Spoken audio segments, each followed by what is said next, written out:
샬롬 할렐루야. 그런데 세월이 흐른 후에 영으로 들어간 다윗에게 하나님께서는 또 다른 연단을 허락하십니다. 다윗의 마음이 동하여서 이스라엘의 인구를 조사하게 되었는데, 인구를 계수한다는 것은 곧 전쟁에 나갈 수 있는 군대를 조사하는 것입니다. 이렇게 다윗이 인구를 계수하는 자체가 잠시나마 하나님만 의지하지 못하고 사람의 힘을 의지하려는 것처럼 되어버렸죠.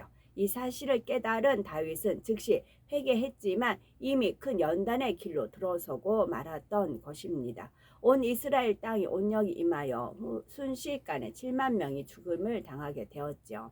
성경에서 이러한 말씀을 대할 때 어떤 사람들은 단순히 다윗의 교만 때문에 하나님께서 징계를 내리신 것이라고만 생각하는 경우가 있습니다.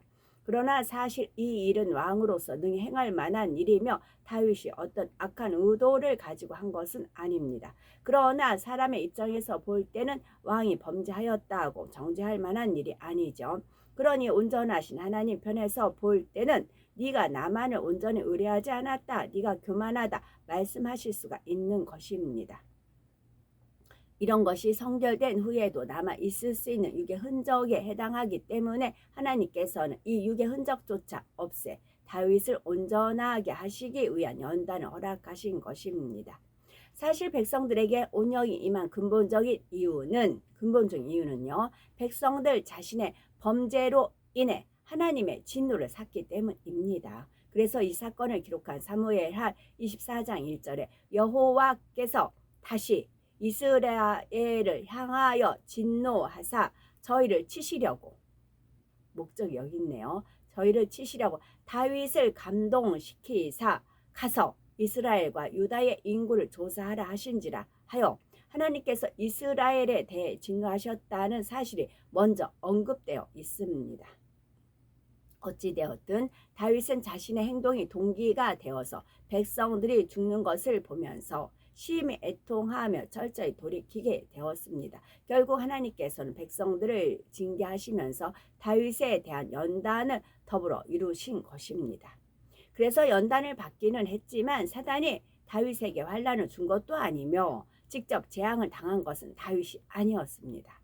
오히려 이 일이 있은 후에 하나님께서는 다윗의 제사를 받으심으로 이스라엘의 재앙을 그치게 하신 것처럼 여전히 그를 보장하고 계심을 보여주셨습니다. 이처럼 영의 사람의 연단은 하나님께서 친히 인도하시고 역사하시죠.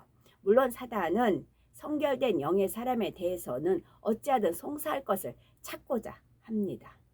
그래서 때로는 악한 사람들을 사주해서 영의 사람을 고난 당하게 하는 것처럼 보이기도 하지만 결과는 하나님께서 합력하여 선을 이루심으로 반드시 축복으로 돌아오는 것입니다. 고린도후서 11장 28절에 보면 사도 바울이 주를 위해 받은 수많은 고난들을 열거한 끝에 이 외의 일은 고사하고 오히려 날마다 내 속에 눌리는 일이 있으니 곧 모든 교회를 위하여 염려하는 것이라 고백하고 있습니다. 욥이 겪었던 시험이 아무리 중하다 해도 사도 바울은 이보다 더 큰 고난들을 헤아릴 수 없을 정도로 많이 당해야 했지요.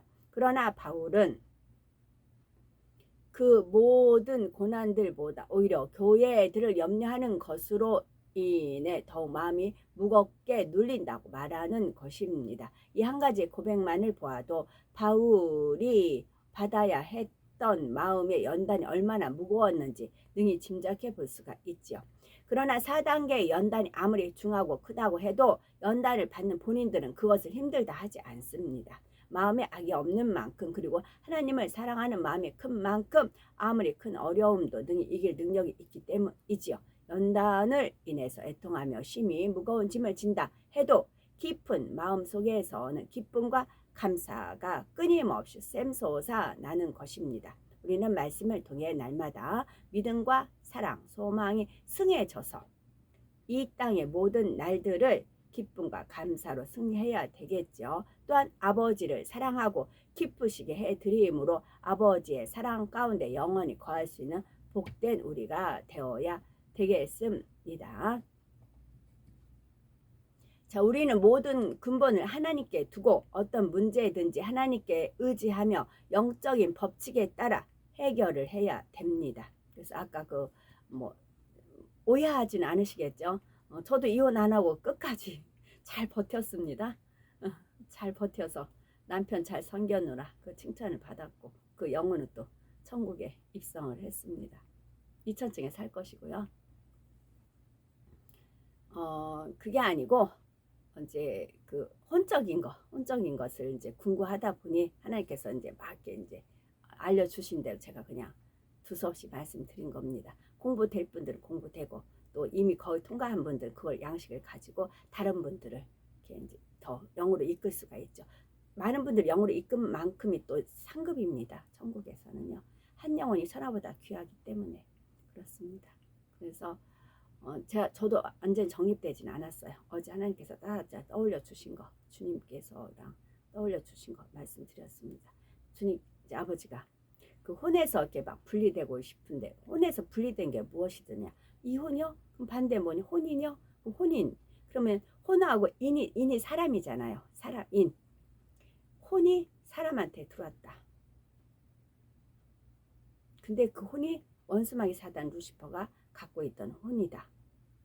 그러면 원수마귀 사단이 사람이 들어왔다. 그럼 이렇게 혼인이다. 우리나라 말로 풀면 혼인이 있잖아요.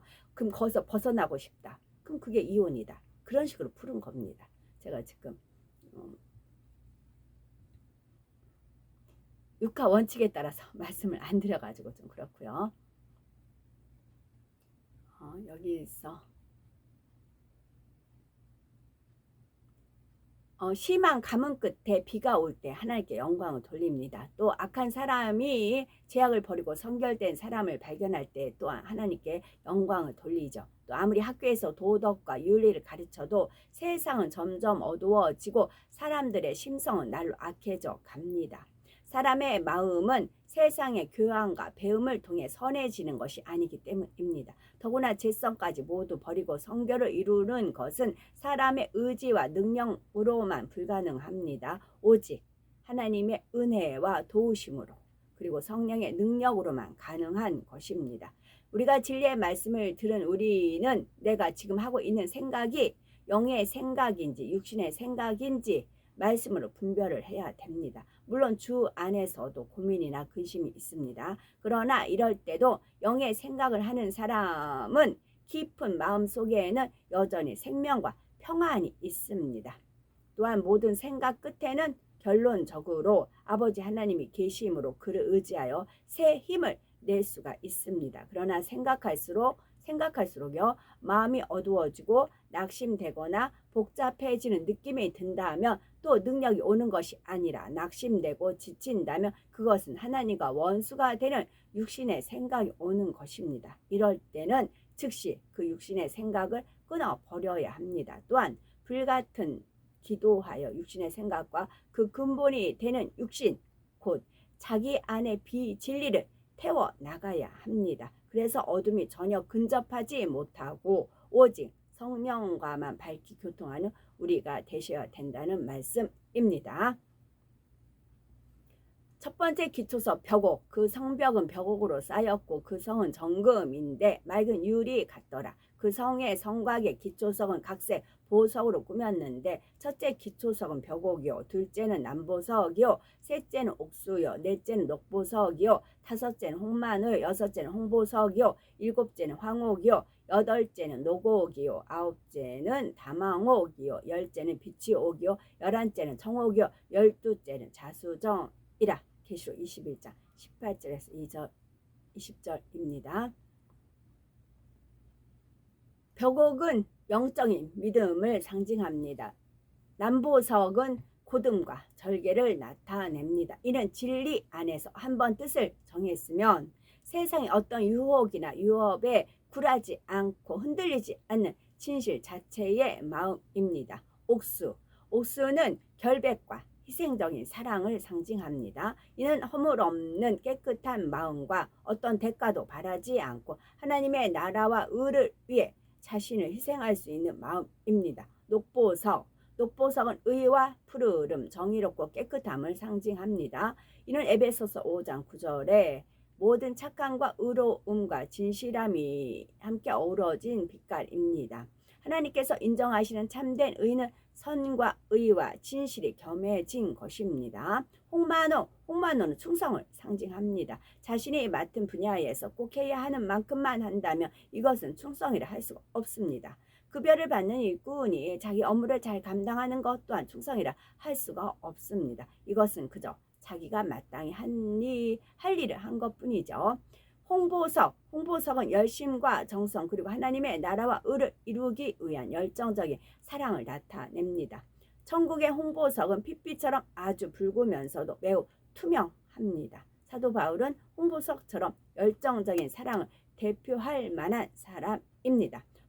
황옥은 자비를 나타냅니다. 이는 사람으로서는 도저히 이해하거나 용서할 수 없는 사랑까지라도 진리 안에서 선으로 이해하며 용서할 수 있는 마음이지요. 이런 마음이 있으면 편벽됨이 없습니다. 싫은 사람이나 미운 사람도 없고 걸리거나 불편한 사람도 없습니다. 노곡은 하나님의 나라와 의를 이루기 위해 범사에 오래 참는 마음을 의미합니다. 이는 억지로 또는 힘들게 참는 마음이 아닙니다. 마음에 악이 없고 오직 선만 가득하여 참는다는 말조차 필요가 없는 참음을 뜻하지요. 다망옥은 양선을 나타내는데 양선은 성령 안에서 선을 추구하는 마음이지요. 이는 세상의 양심과 비슷한 말입니다. 그런데 세상 사람들의 양심은 시대마다 나라마다 개인마다 달라집니다. 옳고 그름이나 선과 악을 판단하는 기준이 자기 자신이기 때문이지요. 이에 반해 양선의 마음은 하나님의 말씀으로 선악을 분별하기 때문에 변함이 없습니다. 이러한 양선의 마음은 오직 하나님께서 보시기에 선한 것을 추구하지요. 빛이 옥은 절제를 상징합니다. 아무리 몸에 좋은 음식이라 해도 가식하면 탈이 나죠. 운동이 건강에 좋다고는 하지만 절제하지 못하면 오히려 해가 되기 때문입니다. 이러한 것은 육적인 분야뿐만 아니라 영적인 분야에서도 마찬가지이고요. 청옥은 청결함을 상징합니다. 이는 마음에 죄가 없는 상태, 즉 어떤 흠도 점도 티도 없는 깨끗한 마음을 나타냅니다. 우리가 몸을 청결히 하려면 물로 씻듯이 마음을 청결하게 할 때에는 영적인 물로 씻어야 합니다. 하나님의 말씀으로 정결케 해야 하는 것입니다. 기초서 중에 자수정은 온유를 나타냅니다. 이는 성격이 온화하고 부드러우면서도 모든 사람을 포용할 수 있는 큰 마음을 뜻하죠. 솜털같이 포근하고 부드러워 많은 사람이 그 안에서 깃들여 쉴 수 있고 모든 것을 선으로 이해해주고 사랑으로 감싸줄 수 있는 너그러운 마음인 것입니다. 아멘.